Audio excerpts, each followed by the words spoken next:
Hi everyone, delonewolf here, and welcome to what's going to be a bit of an update for EVE Online, because there's actually quite a few smaller news items that have come out over like the last week or so, and I think a lot of different kinds of players will find their interest in the different topics that I'm gonna cover here.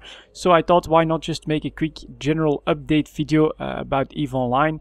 So let's take a seat, let's head over to the community site, and we'll start with some of the dev blogs, and I think I'll start right away with the latest one here. Happy holidays from CCP. So the holiday season is coming here, and we are, of course, as we do every year, receiving some gifts from CCP. So this is actually going to be a bit of a reminder to anyone that that may not be subbed at the moment, or that doesn't really know about all these gifts and stuff like that, yeah, they're actually coming.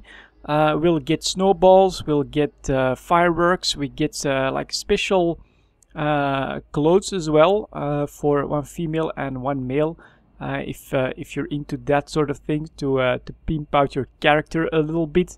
And there's going to be something like 20 special edition items that will be related to fun or massive events that have happened over the last year, like the bloodbath in BR5RB.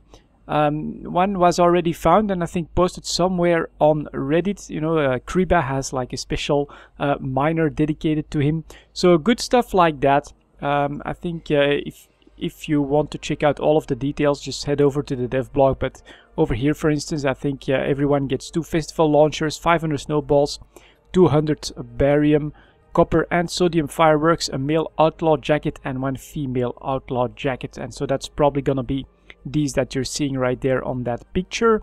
I think one that a lot of people will like as well is that everyone will receive 20-day multiple character training free to everyone, to every EVE Online account, as part of our thanks for a fantastic year. So that's really cool. You do need to visit a page, probably just your account management page, to activate that and log in with your credential. But it's right there in the dev blog. And probably the most important information, you have until January 11th to claim all of the gifts and the character training for free for a second character on any of your accounts. And if you are not subscribed at the moment, but you do subscribe, I think it's before the 11th, you will still receive all of the items to redeem, and the link will work for you as well to just train a second character on that account for 20 days. It's pretty cool.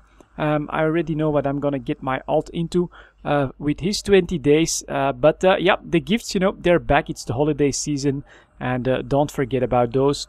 Another dev blog here. Let me see. Well, industry, the teams are going to be removed. I actually think that's not a bad decision. It's hardly used.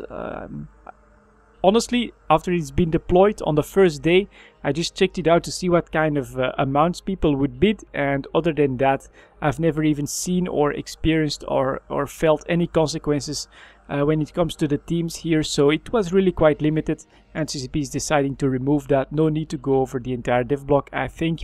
This one here, maybe I should touch upon that. Download on demand client for EVE Online. This is something that they are going to introduce, I think somewhere in one of the next few releases, where they actually want to have like a lean basic installer that's very small. I would say 200 megabytes, and I will then expand to 350 megabytes to be playable, and I will then start to download resources as it needs them and cache them locally on your disk.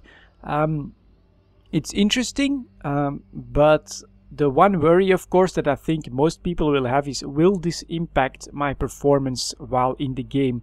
And so it's good that CCP has already announced that we will maintain the option to just download the entire installer, get everything on the disk right away, so that no downloading needs to be done while you're in the game.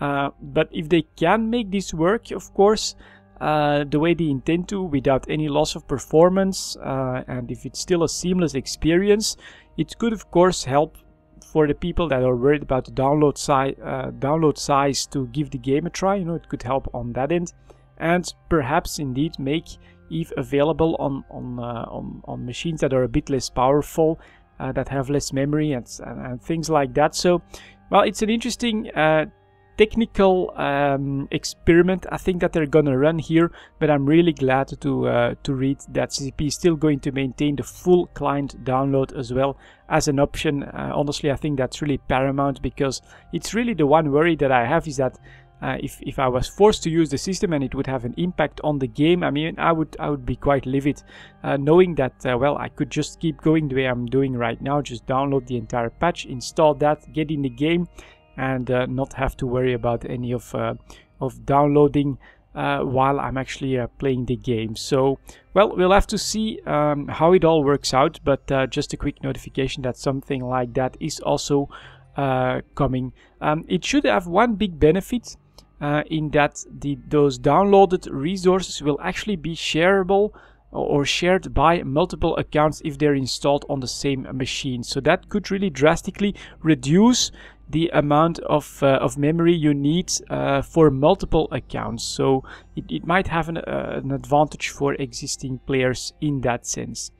And then finally, another dev blog right here, introducing three ships, the 3 ships of FanFest 2015, and oh man, those look really good.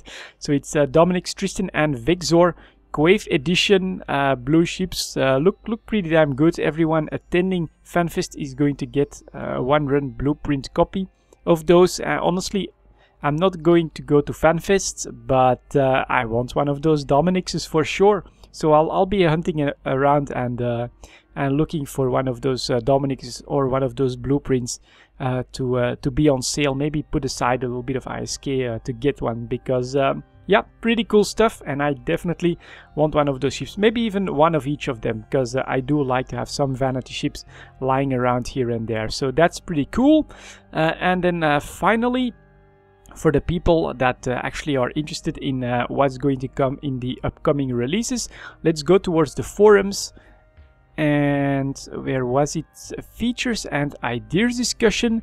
The next release is going to be called Proteus. It's coming in January and will actually get recon ship rebalancing, and well, it gets some pretty interesting things about it.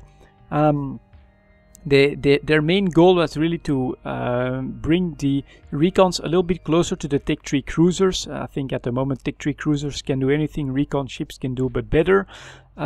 This is also something that they want to do when they will rebalance the Tech 3 ships, but they're going to do the recon ships for the next release. They would have liked to address the ECM before this, but apparently that's really hard to do, and so they decided to, well, we're going to try and buff up the recon ships a little bit. And the goals lead us to the following major changes. Combat recons will now be permanently undetectable by directional scanner. That's of course a pretty big one. It's for 4 ships, so it's on the Curse that cannot be detected by directional scan. And then it's the Rook for Kaldari, cannot be detected on directional scan. The Lachesis for Galente, which I have. I have one Lachesis hanging around there.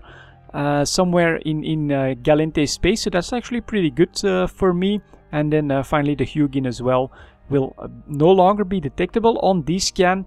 This is probably the major one. Honestly, the rest are smaller buffs, you know, better resists, reduced capacitor need for warping off, where appropriate bonuses will be adjusted to match ship developer trends.